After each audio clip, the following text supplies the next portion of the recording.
Welcome to my channel. Currently, many economies are suffering from high inflation and interest rates. Some countries are already in recession and future is not clear. This is a drama and thriller genre movie and it has 7.1 IMDb rating. The name of the movie is Margin Call and release year is 2011.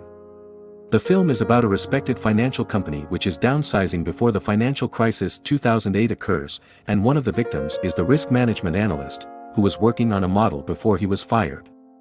His protege completes the study late into the night, then frantically calls his colleagues in about the company's financial disaster he has discovered. I hope you enjoy watching my recap. And as quick reminder, this video contains spoilers. An unidentified investment bank starts firing a lot of people in 2008. Eric Dale, the chief of risk management, is one of the victims. When Dale tries to explain the significance of the model he is developing, nobody pays attention to what he has to say.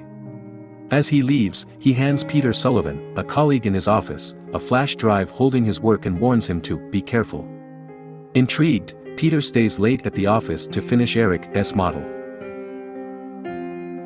Peter finds out that the firm's current risk profile is based on false assumptions. Historical volatility levels in mortgage-backed securities are being surpassed, indicating that the business is over-leveraged in its position in those assets and will go bankrupt due to the debt endured from those assets.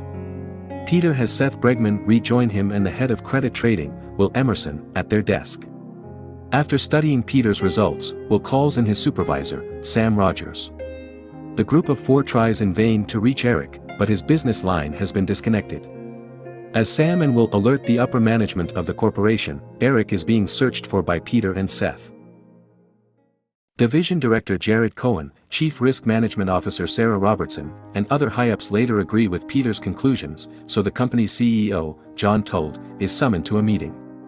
After Peter presents the issue and John arrives, Sam, Jared, and John argue over how to proceed. Jared proposes a hasty sale of the troublesome assets, which is John's preferred option. Sam disagrees and argues that the sale will harm the company's relations and image in the sector and lead to significant market volatility.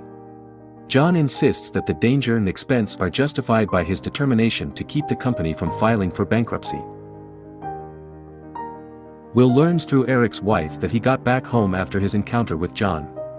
Will and Seth go to Eric's house in an effort to convince him to come back to work, but they are ultimately failed. During the return trip, Seth asks Will whether he would lose his job. Will assures him he probably will, but encourages him not to give up faith and that his work is vital while philosophizing about the structure of the financial industry. After the fire sale, John makes Sarah the scapegoat for the company's over-leveraged situation and forces her to retire. Sarah tries to convince him that she forewarned John and Jared over a year ago, but she is unsuccessful. Meanwhile, Eric Dale is threatened with losing his perks and severance pay if he doesn't cooperate with Jared's plan. He gives up his day to share his sorrow with Sarah. Sam has doubts, but he nevertheless gathers his merchants and lets them know about the fire sale. He tells the traders that they will be richly paid with 7-figure rewards if majority of the allocated assets get sold by the end of the day, despite the damage to their reputations and careers that is sure to result.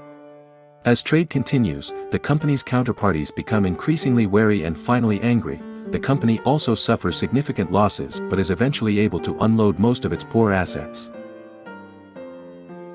In the midst of yet another wave of layoffs, Sam goes to see John and hands in his resignation. John brushes off Sam's perspective, claiming that economic crises are inevitable and that Sam should not feel bad about looking out for his own interests and those of the company, by referencing previous examples.